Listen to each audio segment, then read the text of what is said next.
Ingin tahu tips rahasia belajar mendalam agar jadi juara di sekolah baru? Yuk kita tonton video berikut ini. Assalamualaikum warahmatullahi wabarakatuh. Halo anak-anak hebat.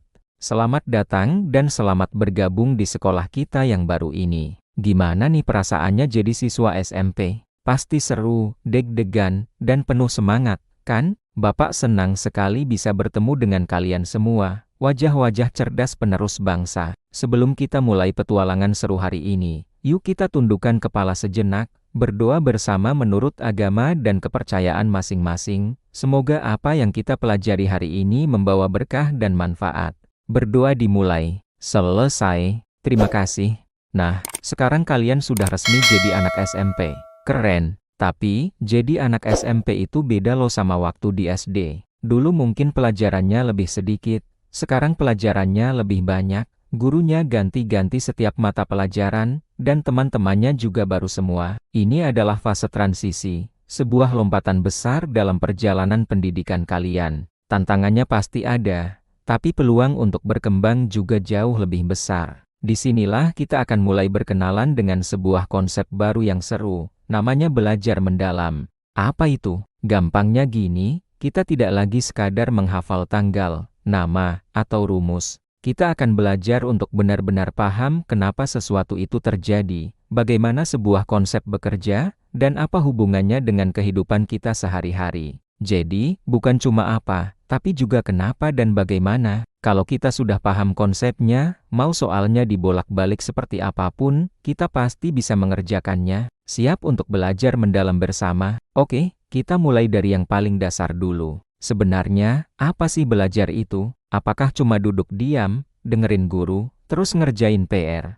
Ternyata lebih dari itu. Belajar adalah sebuah proses yang menghasilkan perubahan. Perubahan apa? Perubahan perilaku, dari yang tadinya tidak tahu menjadi tahu, dari tidak bisa menjadi bisa, dari tidak terampil menjadi terampil. Perubahan ini harus bermakna dan menetap, bukan cuma ingat pas mau ujian aja, terus besoknya lupa lagi. Misalnya, setelah belajar IPA tentang rantai makanan, kalian jadi lebih peduli untuk tidak merusak lingkungan karena tahu dampaknya. Nah, itu baru namanya belajar yang sesungguhnya. Jadi, setiap kali kalian merasa ada pengetahuan atau keterampilan baru yang melekat di diri kalian, selamat, kalian sudah berhasil belajar. Sekarang, kenapa ya ada teman kita yang kelihatannya gampang banget nangkap pelajaran, sementara yang lain butuh usaha lebih? Ternyata, ada banyak faktor yang memengaruhi keberhasilan belajar kita. Kita bisa bagi jadi dua kelompok besar. Pertama, faktor internal, yaitu yang datang dari dalam diri kita sendiri.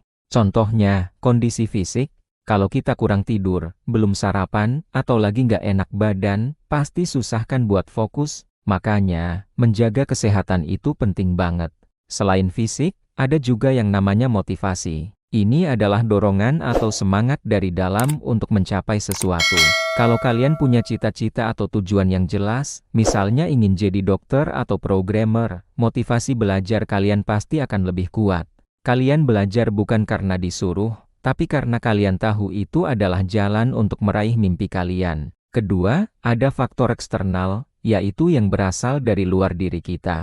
Ini mencakup lingkungan di sekitar kita. Misalnya, suasana di kelas. Kalau kelasnya nyaman, teman-temannya saling mendukung, dan gurunya asyik, pasti kita jadi lebih semangat belajar, kan? Lingkungan keluarga juga sangat berpengaruh.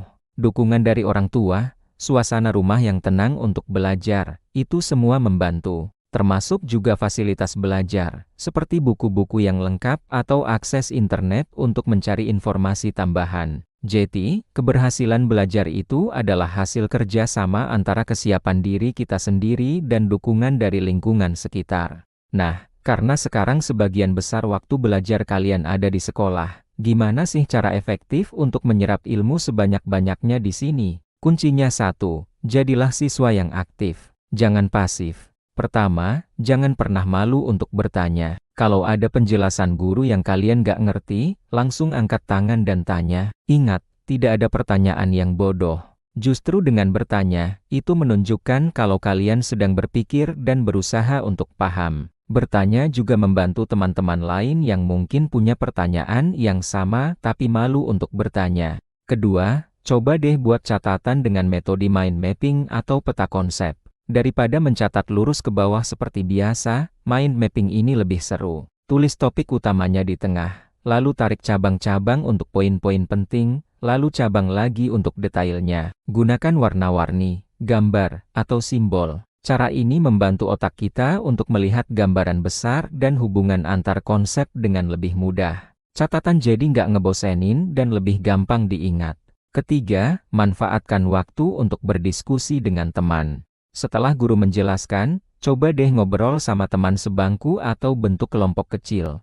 Tadi maksudnya bagian ini gimana ya? Atau menurut kamu, contoh lainnya apa? Dengan berdiskusi, kalian bisa saling melengkapi pemahaman, melihat sudut pandang yang berbeda, dan melatih kemampuan komunikasi. Belajar bareng itu seringkali jauh lebih efektif dan menyenangkan daripada belajar sendirian. Jadi, aktif bertanya, kreatif mencatat, dan kolaboratif berdiskusi. 3 kunci sukses belajar di sekolah. Tentu saja, belajar tidak berhenti saat bel pulang sekolah berbunyi.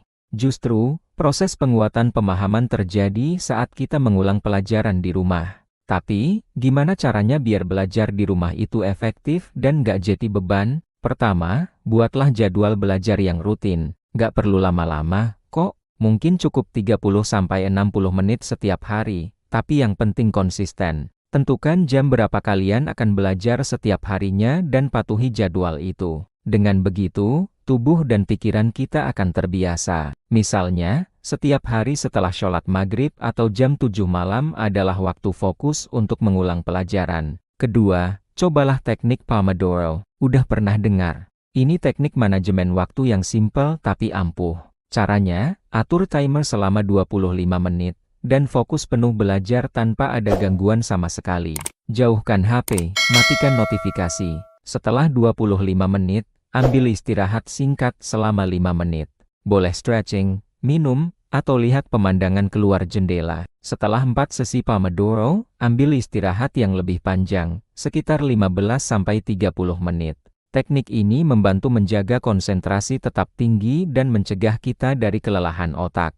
Ketiga, ciptakan ruang belajar yang nyaman. Nggak harus punya ruang khusus yang mewah, kok. Cukup sudut kecil di kamar atau di ruang keluarga yang penting bersih, rapi, dan punya penerangan yang cukup. Pastikan meja belajar kalian bebas dari barang-barang yang tidak perlu dan bisa mengganggu fokus. Suasana yang nyaman akan membuat mood belajar kita jadi lebih baik. Jadi, dengan jadwal rutin, teknik Pomodoro, dan ruang yang nyaman, belajar di rumah bisa jadi kegiatan yang produktif dan menyenangkan. Semua usaha yang kita lakukan ini, mulai dari cara belajar di sekolah sampai di rumah, tujuannya untuk apa sih? Tujuannya adalah untuk membentuk kalian menjadi lulusan SMP yang unggul, sesuai dengan profil yang kita harapkan. Ada 2 karakter utama yang ingin kita bangun dalam diri kalian selama 3 tahun ke depan. Pertama adalah kemandirian. Mandiri dalam belajar artinya kalian punya inisiatif sendiri. Kalian tidak lagi harus selalu disuruh atau diingatkan oleh guru dan orang tua untuk belajar. Kalian tahu kapan harus membuka buku, kapan harus mengerjakan tugas, dan bisa mencari sumber belajar sendiri jika merasa kurang paham. Kalian menjadi manajer bagi diri kalian sendiri. Karakter kedua yang tidak kalah penting adalah nalar kritis. Apa itu? Nalar kritis adalah kemampuan untuk berpikir secara jernih dan rasional. Kalian tidak langsung menelan mentah-mentah semua informasi yang diterima. Kalian akan terbiasa bertanya, apakah informasi ini benar? Dari mana sumbernya? Apa buktinya? Kalian mampu menganalisis masalah, melihat dari berbagai sudut pandang, dan membuat kesimpulan yang logis. Di zaman sekarang yang penuh dengan informasi, kemampuan ini sangat krusial agar kalian tidak mudah termakan berita bohong atau hoaks. Kemandirian dan nalar kritis inilah yang akan menjadi bekal paling berharga bagi kalian, tidak hanya untuk jenjang pendidikan selanjutnya, tapi juga untuk kehidupan kalian di masa depan. Baiklah, anak-anak hebat.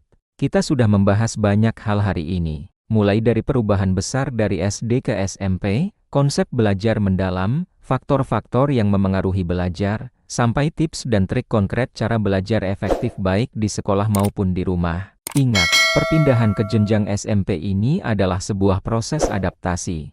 Wajar jika di awal kalian merasa sedikit canggung atau kewalahan. Jangan khawatir, kalian tidak sendirian. Ada bapak, ibu guru, dan teman-teman baru yang siap membantu. Kuncinya adalah jangan takut untuk mencoba hal baru, terus belajar, dan jangan menyerah. Refleksikan apa yang sudah kita diskusikan hari ini. Coba pikirkan, satu hal kecil apa yang akan mulai kalian terapkan besok.